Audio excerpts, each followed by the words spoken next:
A gente vai a Brasília porque o Senado vota agora a PEC que limita as decisões individuais em tribunais. A proposta é vista como uma reação do Congresso depois de o Supremo entrar em temas que, para alguns parlamentares, seriam de competência do Congresso. Mais cedo, o presidente do Senado, Rodrigo Pacheco, disse que tentou convencer o ministro do Supremo, Alexandre de Moraes, que a proposta vai melhorar a relação entre os poderes. Vamos acompanhar.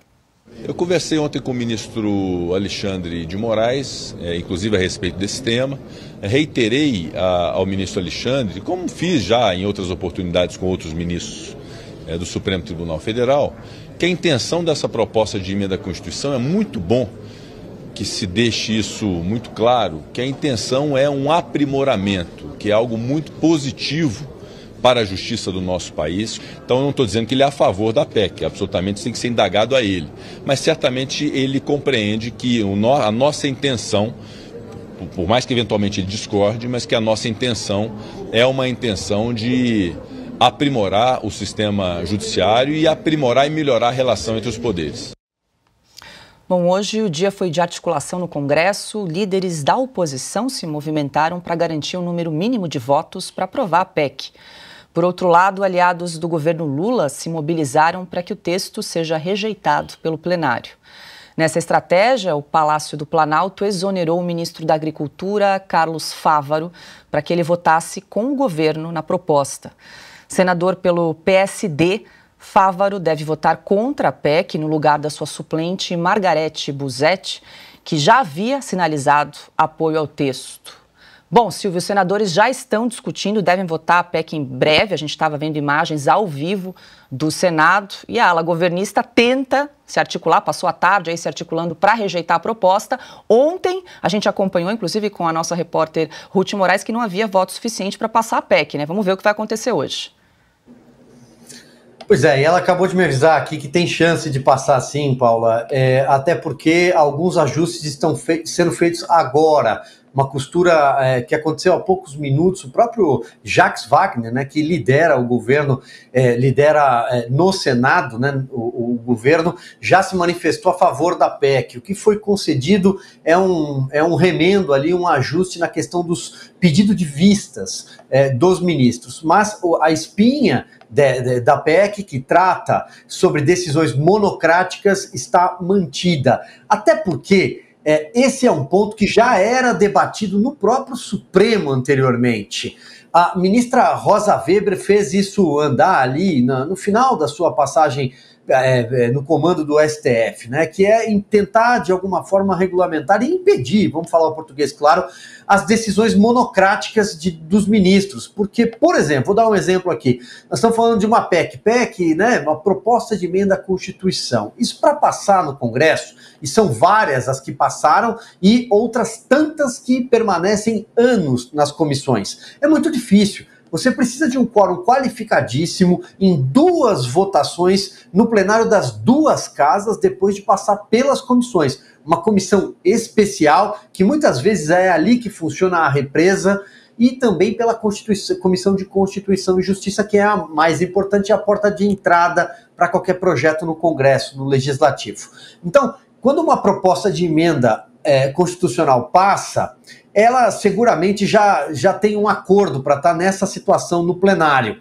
Já houve caso de derrota? Já. Nós citamos, por exemplo, a CPMF recentemente, em 2007, em dezembro de 2007, eu me lembro que logo após os pedidos de cassação do Renan Calheiros, o governo tentou fazer a aprovação, né, a prorrogação da CPMF, o antigo imposto do cheque, e perdeu por uma margem muito estreita no plenário do Senado.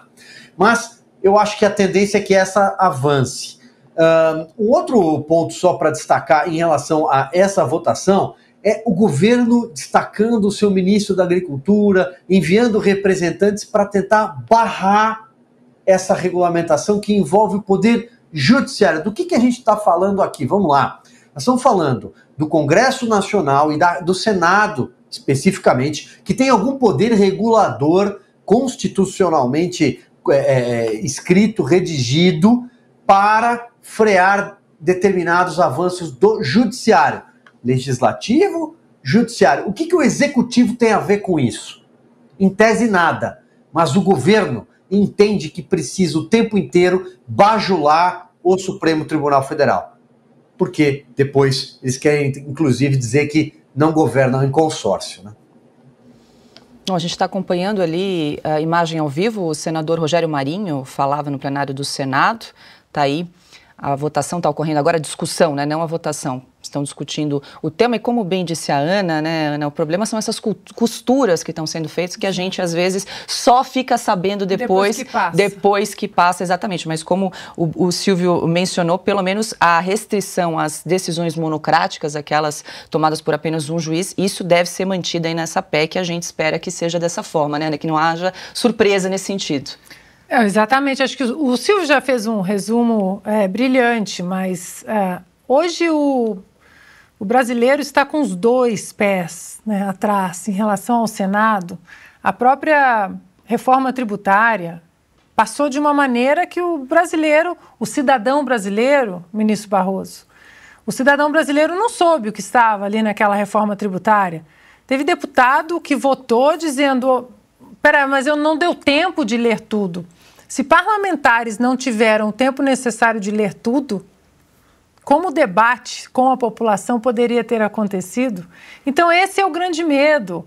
As instituições brasileiras, com todo o respeito que elas merecem, e vivemos numa república livre, que pelo menos deveria ser livre, o cidadão brasileiro não respeita mais, infelizmente. É por isso que aqui a gente critica essa composição do Supremo Tribunal Federal, porque nós sabemos da importância daquele Tribunal Constitucional, da importância de não vermos ativismo, militância, essas canetas, né, políticas dentro de uma corte constitucional. E a mesma desconfiança hoje, infelizmente, acontece com o Senado, principalmente com Rodrigo Pacheco sentado na cadeira de presidente do Senado, com a Câmara, com as emendas, que de orçamento secreto agora passou, né, a ser chamada de emendas. O que acontece? O povo realmente é representado no parlamento? Ou ali tem muito penduricalho também pelas cotas partidárias? Então nós precisamos começar a debater o voto distrital.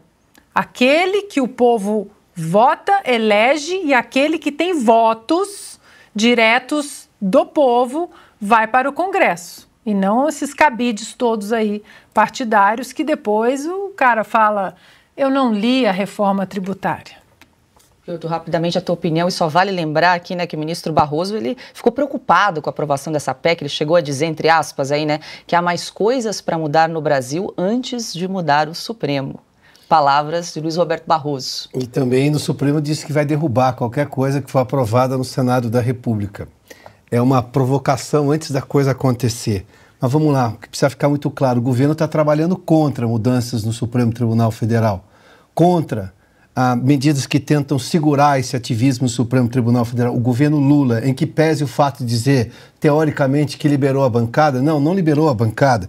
Por que exonerou rapidamente o ministro Carlos Fávaro da Agricultura para votar ali? Aquela exoneração de um dia, sai, exonera, volta, depois amanhã já volta a ser ministro da Agricultura novamente. Além do que, do ponto de vista político, é muito simples entender essa medida. Se o Pacheco, o presidente do Senado, Rodrigo Pacheco, estiver a favor, a oposição tem em torno de 30 votos. Precisa de 49 para ser aprovada uma PEC. Se o Pacheco estiver a favor, ele tem 20 e poucos votos ali. Ou seja, aprova, independentemente da opinião do governo. Mas aí tem um outro detalhe. Proposta de emenda à Constituição passa pelas duas casas. E a gente viu uma mudança de postura do Rodrigo Pacheco recente em relação ao Supremo Tribunal Federal. Não era esse o comportamento dele até outro dia. A gente viu, por exemplo, o caso do Luiz Roberto Barroso naquele congresso da UNE, dizer derrotamos o bolsonarismo, faltando com qualquer rigor de um ministro do Supremo, e ele não colocou o pedido de impeachment do ministro para ser votado, como tem outros também, de Alexandre de Moraes. Mas, enfim, houve uma mudança no posicionamento de Rodrigo Pacheco agora, o que é salutar, por esse ponto de vista. Só que, mesmo que seja aprovado no Senado, tem que passar pela Câmara. Aí depende-se de Arthur Lira para colocar isso em votação. Não somente ter também esse fórum qualificado, que é 3/5 de aprovação na Câmara em dois turnos, mas de colocar isso para votação.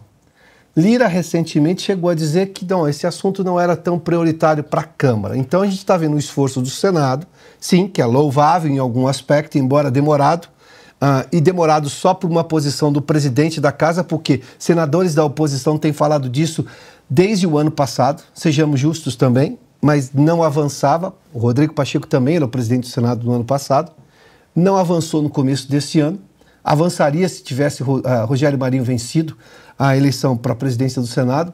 O resultado foi exatamente a vitória de Rodrigo Pacheco, mas o que a gente precisa saber é, se Rodrigo Pacheco quiser, é aprovado no Senado. Mas depois o Senado tem a Câmara. E qual vai ser o comportamento de Arthur Lira? Porque os deputados são o segundo ponto. Se ele não colocar a PEC em votação, em discussão, não avança na Câmara e aí a PEC morre na Câmara dos Deputados.